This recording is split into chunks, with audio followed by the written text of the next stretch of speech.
Hello, Elise here from Miss McKenna's Life Leverage, and today, as promised, I'm bringing you my For the Love of Myself spread. I've made it because, number one, the most important person in your life will be you. You're going to be with you 24 hours a day, 7 days a week for the rest of your life. And if you're not feeling great and you're not comfortable in yourself, then obviously you're not going to have a very nice time living with yourself. I wanted to start actively just loving myself more and being nicer to myself, being kinder to myself. So I made this spread to help me work out the things I need to stop doing in my life and the things that I need to start doing.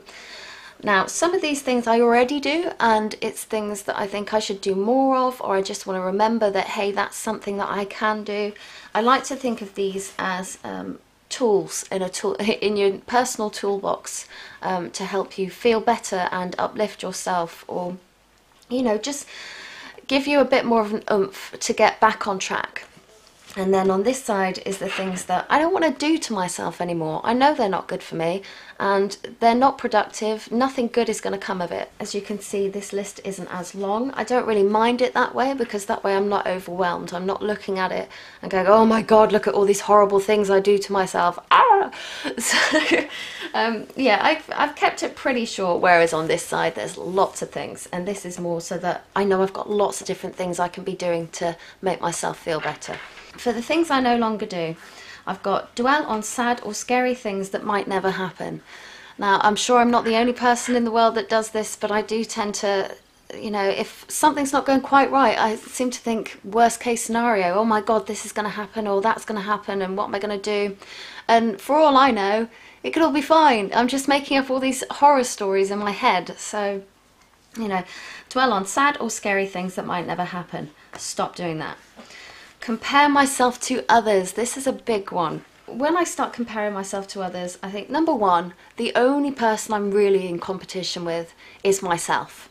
It's the fairest competition there is. Nobody else has got the qualities I've got or the abilities I've got, so it's not fair to pit myself against somebody else. It's better to sit back and go, what am I good at? Just be in competition with myself and just keep trying to better myself, and then that way I know I've done my best and I don't need to compare myself to other people. I don't think we can ever be 100% happy with ourselves, because we're always growing and wanting to get better, and I don't think that's a bad thing. But I do think we need to make peace with where we are and who we are in this moment right now. The next one is a really big one for me. It's neglect my basic needs. This is something I'm very much working on. If you've seen my August spread, you'll see that I've got a little it's over here. So I'm working on making a basic needs spread. So I'm making sure I'm taking care of my basic home needs, work needs, mental, emotional, my diet, my physical health, hygiene and social. If those aren't taken care of, I don't have a good foundation to build on. The next one is negative self-talk. You can look at yourself objectively and go, well, I could have done that a bit better, or maybe I need to improve on this. But to sit and really beat yourself up over something that's happened, it's really not going to help in the long run. Set unrealistic goals and strive for perfection. Because I'm a bit of a perfectionist, I won't do something because I think, oh, I won't get it perfect. I'll wait until all the circumstances I need my life to be completely in order. Have I got the right kind of paper? Have I got the right kind of pens? Am I in the right kind of mind frame? All that sort of thing, just because it has to be perfect.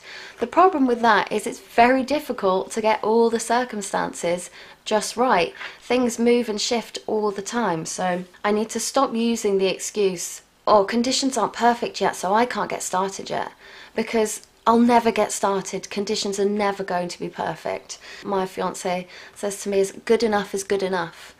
And I struggle with that a little bit, because I think good enough isn't good enough. It's got to be fantastic and perfect and wonderful. But then I'm not producing things. I'm not making the most of my time. I'm procrastinating. So good enough is good enough. And then the other one is feel disproportionate guilt.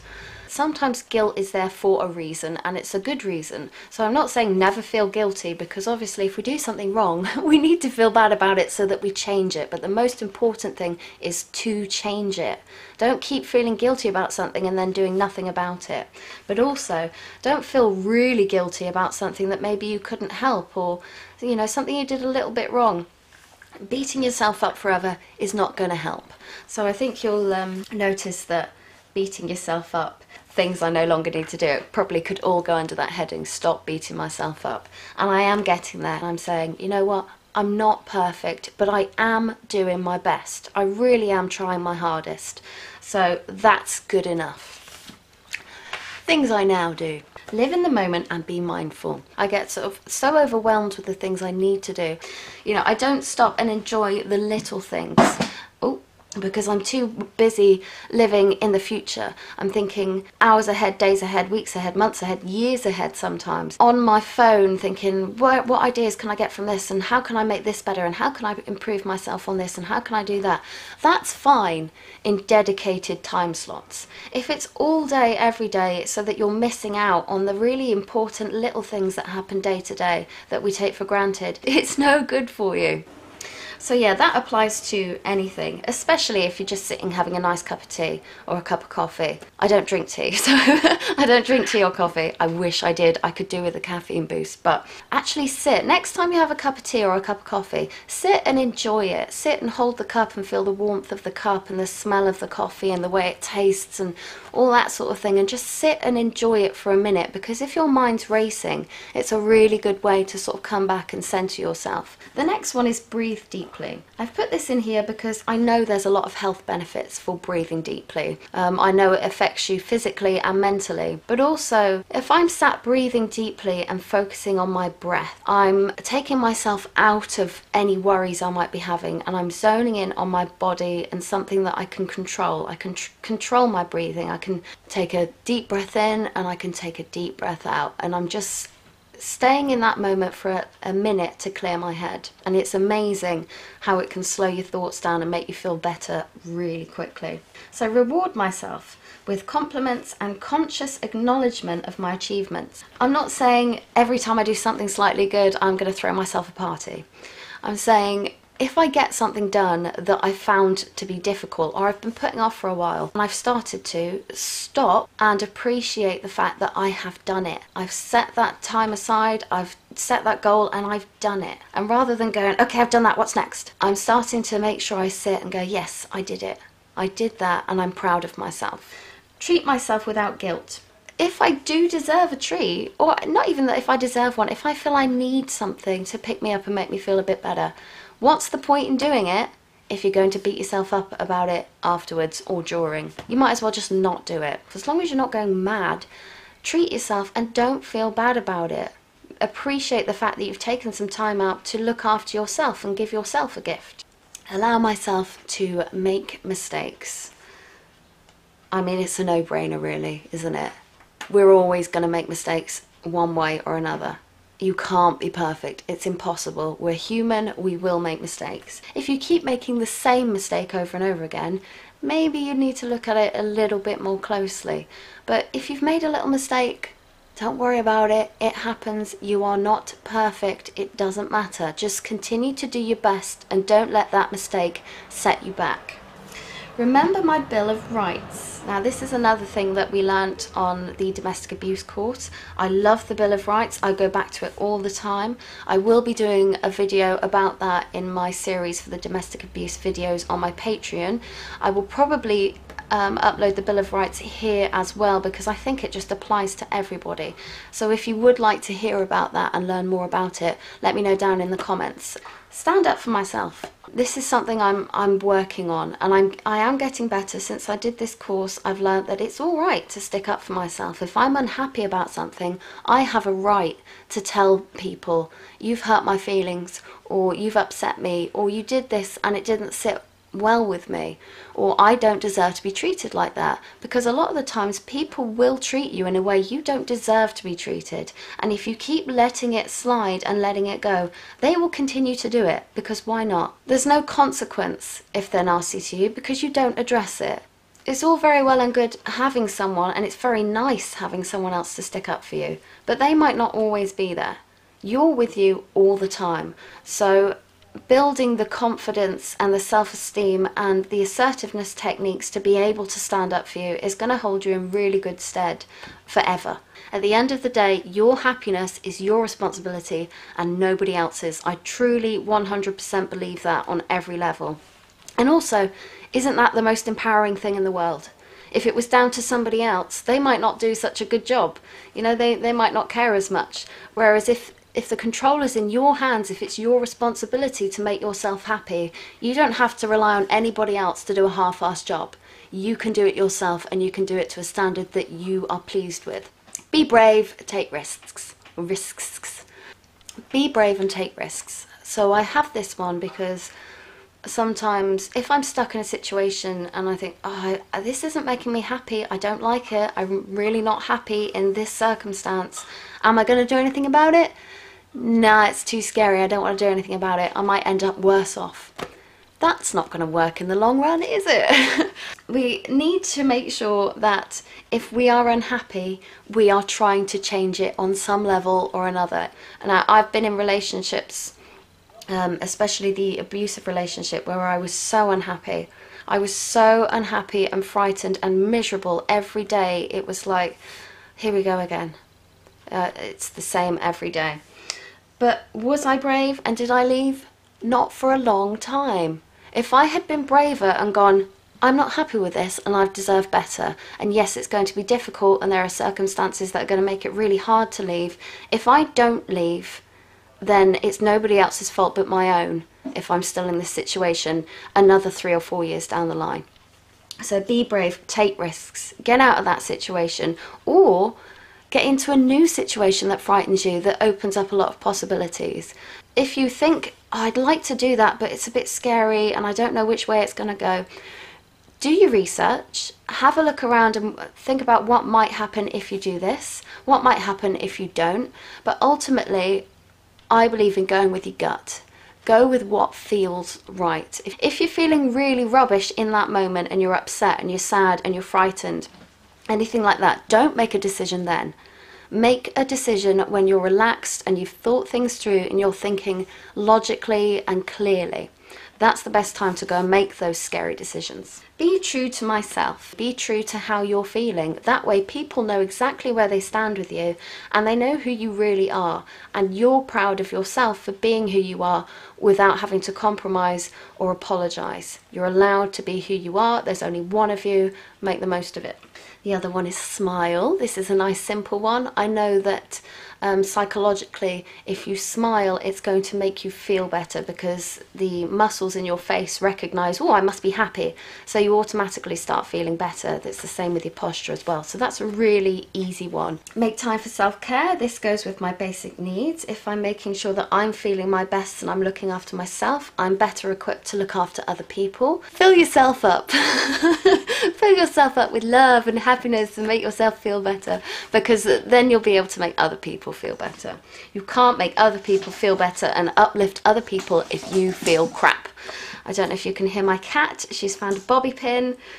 Pushkin. No, she's just looking at me with contempt. Exercise often. I'll just show you something that's despicable. Pushkin, stop it. Now, I know that exercising is really good for you. I know it's good for you mentally, I know it's good for you physically, but can I seem to get into the habit of doing fitness? No, no, no, no, a bit, no, no, no, no, no, a bit, no, no, no, no, no. And then fitness. I did 3 days of fitness last month. That's it. I mean, come on, I can do better than that. So this month, my fitness, I didn't do anything all month, and then I went, right, that might make me feel better. You know, it really probably most likely will make me feel better if I stick at it. So the last 4 days I've been doing a really small mini workout. It's not huge, I'm just doing a couple of sit-ups or press-ups or something. It's like about a 5-10 minute mini workout that I'm doing for myself, and I'm adding it in with when I'm doing my stretching. So I'll do that and then I'll do my stretching, and it's not a huge workout. It takes about 5-10 minutes. I can do it in front of the telly, and I know at the end of the day I've done something towards my health, my physical health. I can't go straight into a big full-on fitness regime. I'm just not that sort of person. I've tried, I've done it for a few days and then gone, oh, this is too hard, we'll give up. I can't do it. So I'm thinking, build it up gradually, and it goes back to you know, the small achievements, making sure that I'm acknowledging my small achievements. Yes, I only did a 5-10 minute workout and it wasn't particularly heavy, but I did it. I did something, and if I can do a little one, as I bring my stamina up, I can do more.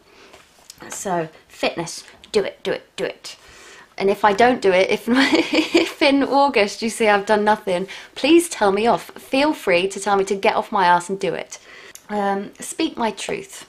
I'm really making an effort to be more honest about how I'm feeling and what I'm thinking, because people are never going to get to really know me if I'm always censoring myself. Obviously there are things that, you know, people have thoughts and you just shouldn't say them. If my friend's baby is particularly ugly, I'm not going to tell them. I don't have any friends with ugly babies, just so you know, they're all really cute. But as an example, if your friend has a really ugly baby, you're not going to say, hey, your baby's really ugly. There are times that you should censor what you really think, but for the most part, if it's something important to you or you feel deeply about it, be honest about it. Let other people know that you're an upfront person and they know what to expect from you, because they know you're going to be honest. Love my body unconditionally. I am part of the Itty Bitty Titty Committee. I have very tiny boobs, and it's been something that's bothered me for a long time, and I'm starting to appreciating what I have. I've breastfed both my children. I'm not saying that anybody who doesn't is faulting in any way. It's each to their own. But I have a huge amount of respect for any mum who is able to breastfeed, because it is hard work. Trust me, the chapped nipples and the bleeding and the screaming and just trust me. It's a nice way to lose weight though. So yeah, my boobs, rather than now than looking at them and going, oh, they're so small, bleh, I'll look at them and go, I've fed my children with these breasts. I have fed my children and I appreciate the way my body works. And that's a really good thing to do. If you can't appreciate the way your body looks in general, maybe you think you're too fat, maybe you think you're too flabby, maybe you've got flobbly bits everywhere and you just don't like them, maybe you have stretch marks. Either way, if you can't bring yourself to start learning to accept and love those parts of yourself, look further deeper inside your body. You have lungs that are allowing you to breathe every day without you thinking about it. You have your heart that's beating all day, every day without you thinking about it. And even down to if you cut yourself, all the, the white blood cells and the red blood cells, they're all getting together and fixing you. Your body's doing so much behind the scene for you. So appreciate it, appreciate it, appreciate it, because it's so important. It's the only body we've got, and if we don't love it, I mean, our poor bodies, they're doing the best they can for us and looking after us and making us able to live and function, and we're going, ugh, don't like you, you're ugly. I mean, come on, let's be a little bit kinder to ourselves, okay?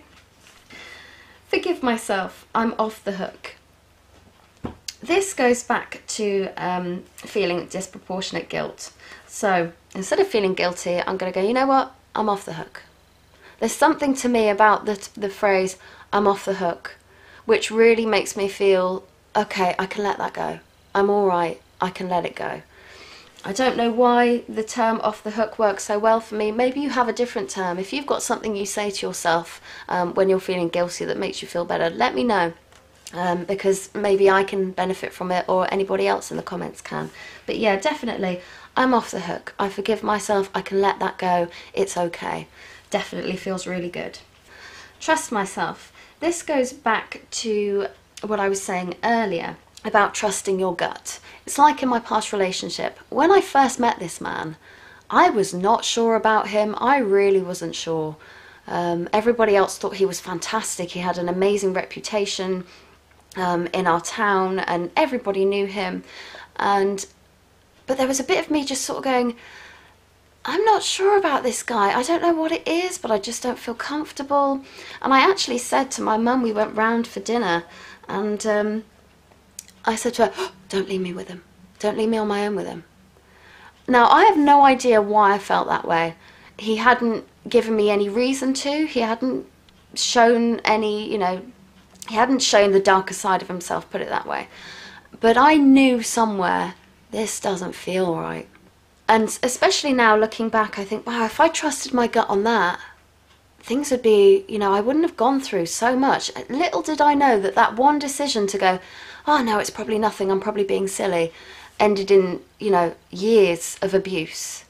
If I'd just taken that 1 minute and gone, my gut's telling me something here, and listened to it, I could have saved myself all that trouble. So, trust yourself, listen to your gut. I've got nurture myself, which is along the same lines of making time for self-care and looking after basic needs. But nurturing myself, for me, the word nurture means, your soul and your inner, who you are inside. Nurture who you really are and your qualities and your personality, and let yourself grow in that way. Learn to accept who you are and accept the things that you can't change and change the things that you can. Seek expansion and growth. So those two are very closely linked. For me, seeking expansion and growth is just a huge part of life. I'm so passionate about just becoming the best version of myself that I can be. And I'm not there yet. I'm 28. I'm 28 now. And I'm not nearly as close to where I want to be, further down the line, but I am getting better, and I know I'm on the right path because I'm actively trying to get there. If I kept looking at myself going, oh, I don't really like this part of my personality, or maybe I could do that better, and then I just did nothing about it, I would never get there. To constantly seek expansion and growth, but not pressure yourself because you're not there yet, I think is a really good thing, because you're going to be, like I said, with yourself forever. So why not continue to build on yourself, so by the end of it you're someone that you can be really proud of. Stop, breathe, consider. This goes with breathing deeply, but it's more than that. You say you're having an argument with your partner, your husband, or even your children. Rather than going off emotion and adrenaline, because that can usually make things worse, in an argument or in a heated discussion or a difference of opinions, stopping and trying to look at it from the other person's perspective. It's difficult because you are you, so you're seeing things from your perspective. And if you're very emotional about something, it's very difficult to sort of step back and go, am I being rational about this? But you might be being rational, but the other person might be being rational from their perspective as well. So if we're in some sort of debate or discussion and I'm thinking this isn't going very well, I'll stop and I'll breathe and I'll try and consider it from a different perspective. That goes for everything. When you're unhappy with your job, or something's happened with a friend, or anything like that, if you're not happy with it, consider it from a different perspective.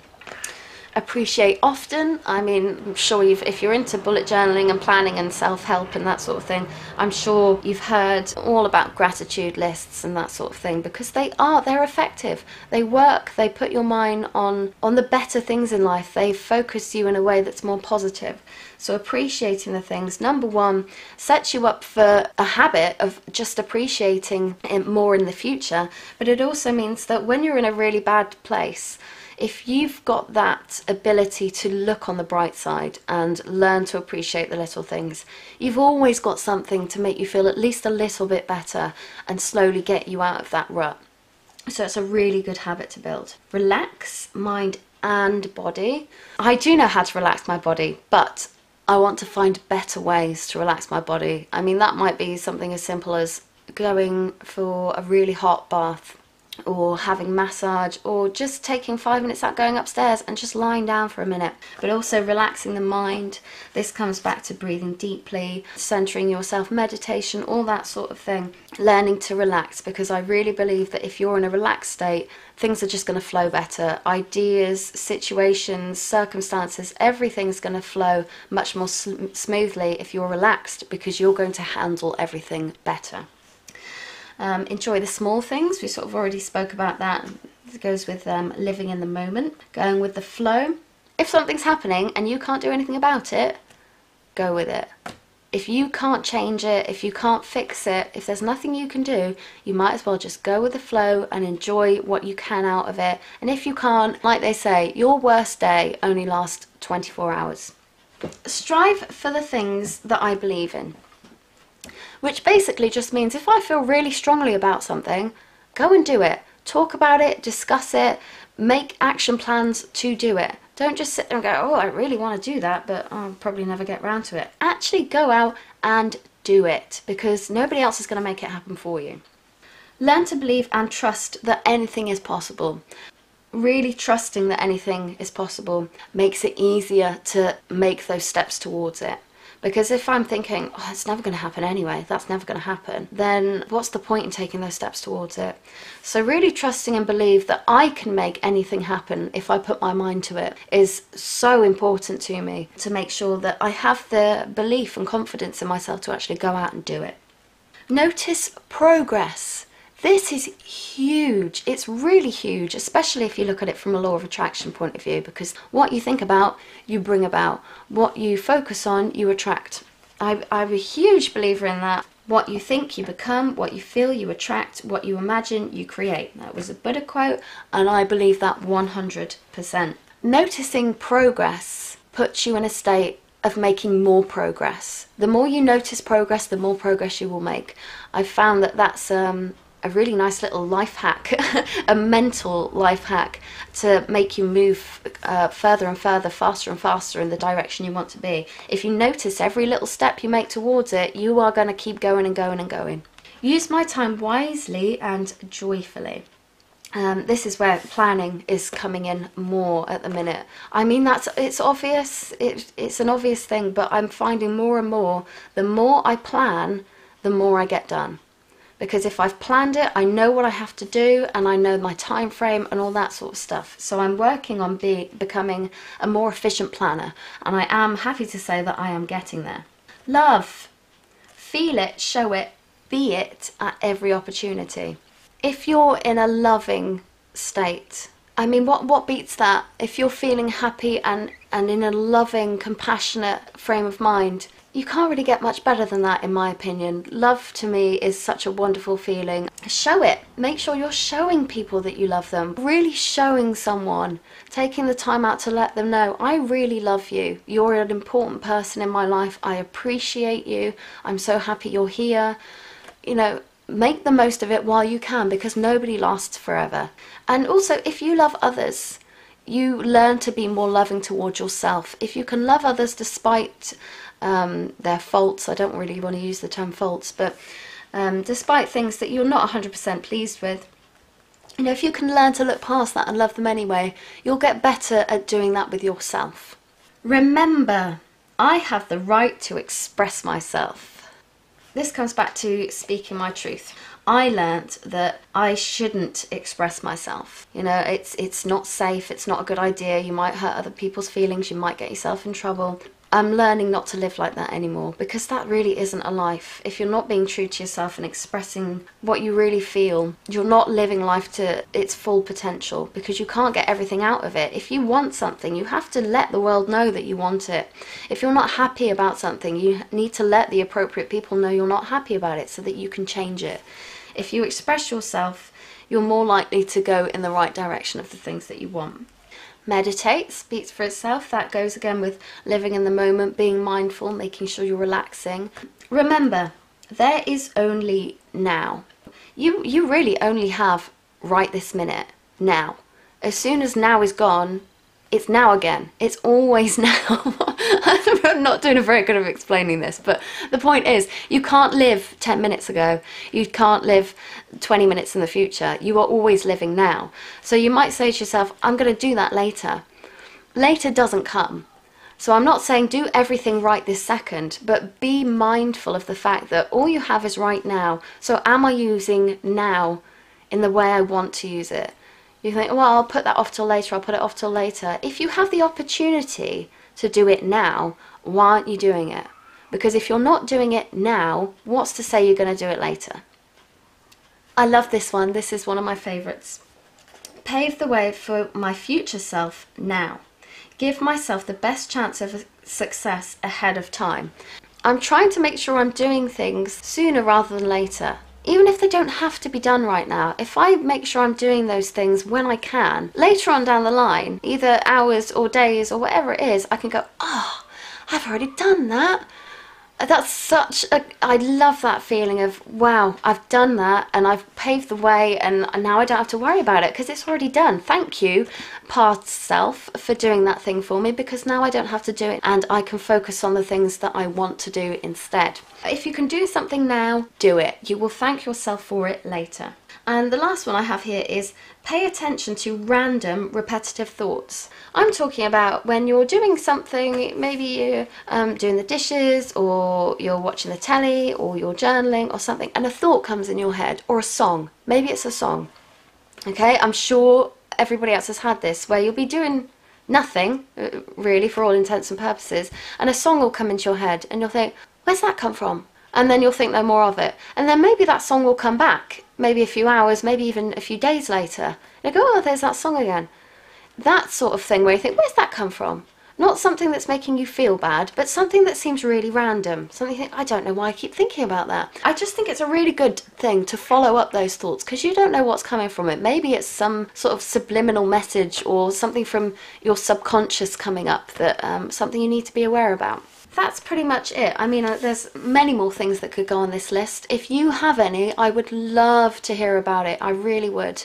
If you would like to talk to me, your best chance of getting hold of me in the comments is as soon as I post the video, because I tend to stick around in the comments. I have to post them quite late because I'm in England and most of my subscribers are in America, so I post it late because you tend to get it more sort of in your daytime. So I'll stick around for maybe half an hour once I've uploaded the video, and then I'm not gone, I will get back to it. But if you want a quick reply, it's a good idea to subscribe and then hit the bell, because if you hit the bell, you'll be notified as soon as I put that video up, and I will be there in the comments waiting for you. So I really hope you enjoyed this video. The next one, hopefully, that I will be showing you is my Sweetness of Life spread, which I did in my ultimate motivational spread videos. I'll link those in the description if you haven't seen them. It was all Bumblebee themed, and it's always to motivate yourself, make yourself feel better in a spread form so you can look back on it.